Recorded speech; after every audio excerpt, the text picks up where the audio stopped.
Summer nights aren't always warm and peaceful. Sometimes, they're quiet because something is watching. A delivery that ends in terror, a hidden intruder no one remembers, and a door in the desert that opens into something unspeakable. These aren't ghost stories, they're real encounters, told by the people who survived. Barely. My name is Matt. I was 18 when this happened summer after my freshman year at college. I didn't have much planned, just needed a job to pay off some loans and maybe save up for a used car. When my aunt offered me a gig at the marina she managed in rural North Georgia, I said yes without thinking. It had boat docks, a few cabins, some fire pits, and a general store that closed at 7 p.m. My job was simple: watch over the property at night, make sure no one broke in, no wild animals wandered too close, and that no teenagers tried to sneak in and party. It was a small private campground by Lake Blue Ridge. Free lakeside cabin, no tourists, peace and quiet. No ripples, no insects, dead still. The pay was solid. When I passed by cabin 6, I noticed a warm flicker. Inside looked like candlelight. No frogs, no owls, not even wind through the pine trees. Just silence. It was locked up for renovations. But there's something they never put in the job description. Something they didn't warn me about. The first night was quiet, too quiet. I remember walking the grounds, flashlight in hand, checking the cabins. When I realized I wasn't hearing the usual sounds, the lake was flat like glass. It felt like time had stopped. I shook it off, told myself I was overthinking, and finished the round. But no one was supposed to be there. I unlocked the door slowly, stepped inside, and it was ice cold.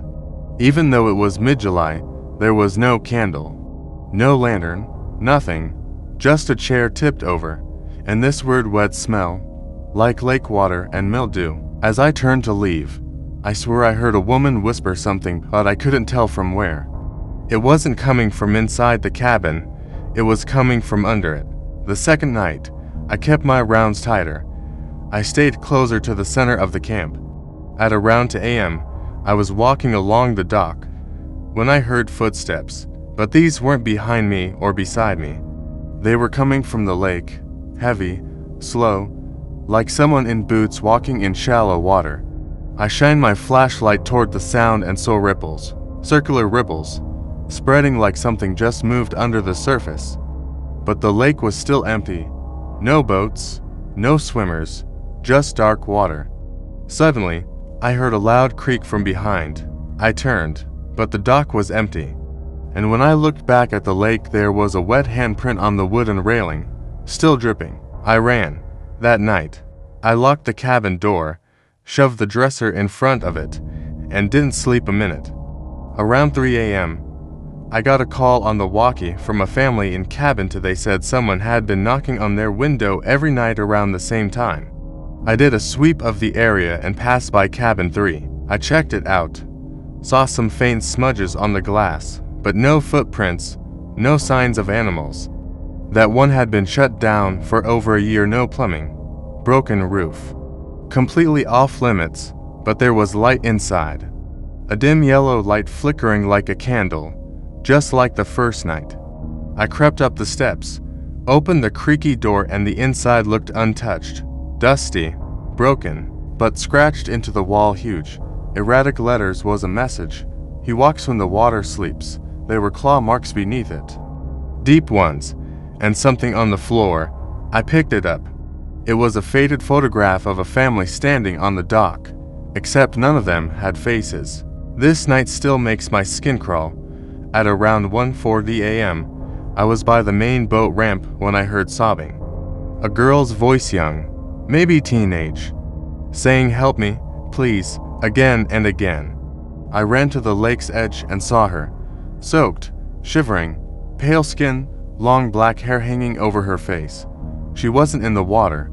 She was standing in the woods, just past the tree line, too dark, too still. I called out. She looked up and smiled, but her eyes were wrong. She turned and walked deeper into the woods. I followed with my flashlight for less than a minute and found myself back at the marina. Somehow. She was gone. I turned toward the lake. She was there again, knee-deep in water, just staring at me with that same smile. She raised her hand and pointed behind me. I turned around and saw wet footprints on the ground, leading up to where I stood, but no one was there. I told my aunt I was done, that something was seriously wrong with this place. "We all get spooked out there," she said. She laughed it off. But that final night, I wasn't just scared, I was haunted. It started with the bell. There's this big brass marina bell no one ever uses. It hasn't rung in years. But that night at exactly 3:13 a.m. it rang 3 times. I walked slowly toward the dock, and then I saw him, a man standing at the edge, back to me, soaked head to toe, shoulders twitching like he was crying or laughing. I said, "Sir, this is private property." My voice cracked. He turned around slowly, and he had no face. Just smooth, skin like flesh stretched over where his features should be. And behind him they started rising. Figures, dozens, wet, silent, faces blurred or missing. Some looked like children, some old. She left that job the year after. Said to many strange complaints, some still holding stuff that should have sunk years ago. They were walking on the lake toward the camp. I turned and ran like hell. Jumped in my car barefoot and didn't stop until I hit Atlanta. I never spoke to my aunt again, but I'll never forget what I saw. My name is Jenna.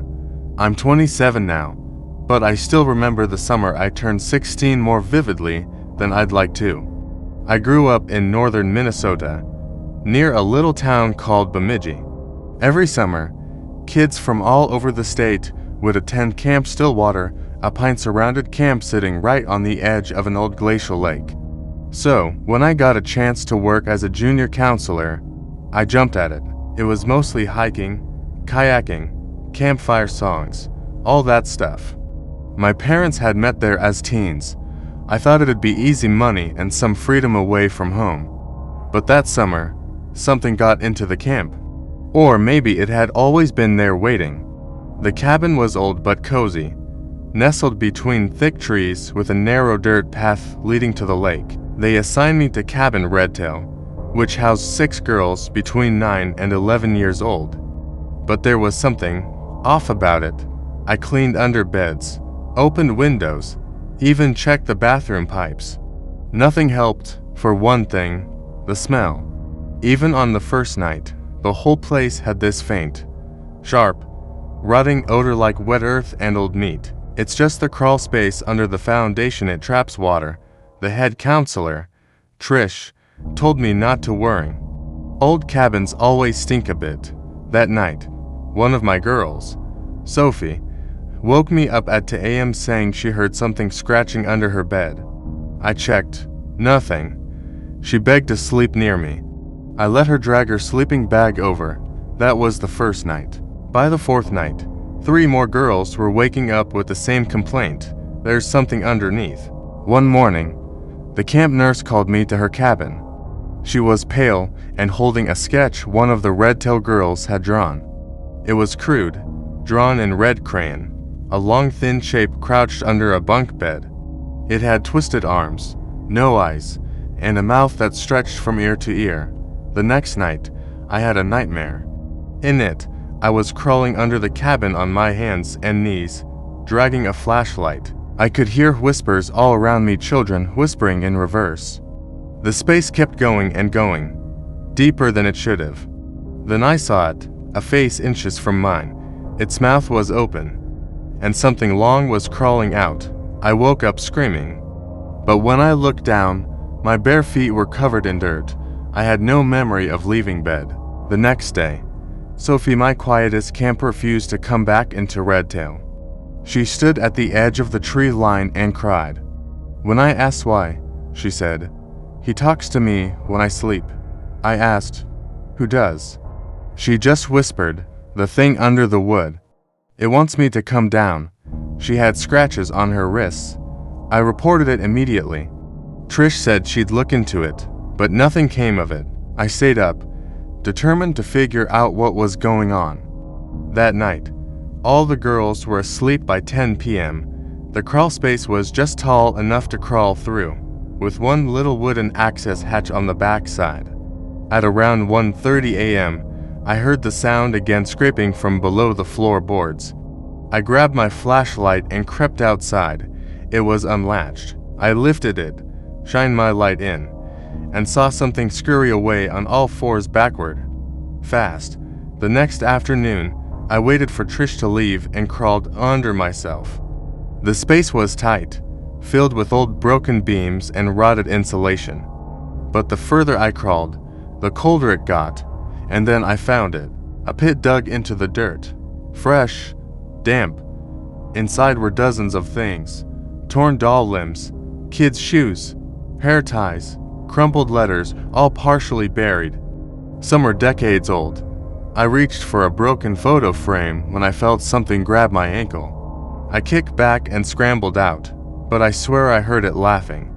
Not loud, right in my ear, like it had crawled with me. That night, all 6 girls complained about someone whispering their names. I told Trish everything. She looked at me, dead serious, and said, "This happened in 1994 too. They shut down the camp for a year after a boy went missing under that same cabin." And then she said, "Don't ever crawl under again. Don't even acknowledge it. It feeds on attention." The final night, during a thunderstorm, Sophie vanished. She was gone from her bed, her shoes still there.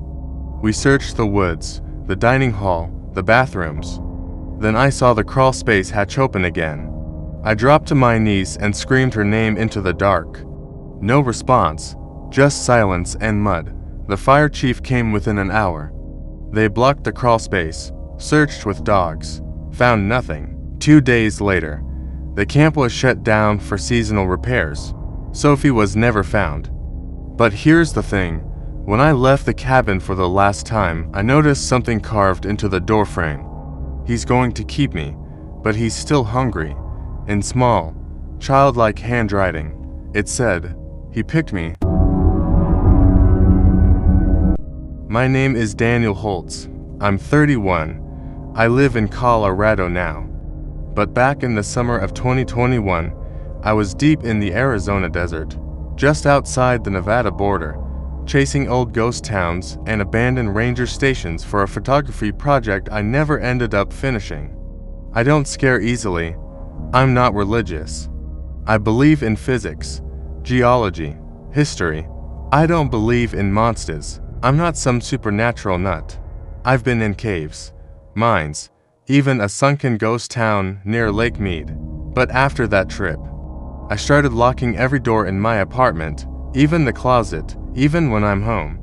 Most had yellowed or rotted, but one stood out. Decommissioned in 1987, there was no paved road to it anymore, just sand, cacti, and heat. Because sometimes, I hear things knocking. I was at a small ranger station called Auguri Outpost. I broke in through a back window to shelter from a dust storm, and inside I found maps, old ones, hand-drawn with pencil. Tucked in a metal box, in plastic, was a sheet titled simply, "Coordinates, Restricted, No Trail." It showed a small circle, deep in the basin near the Black Mountains. Handwritten in the corner, "Don't open the door. He listens."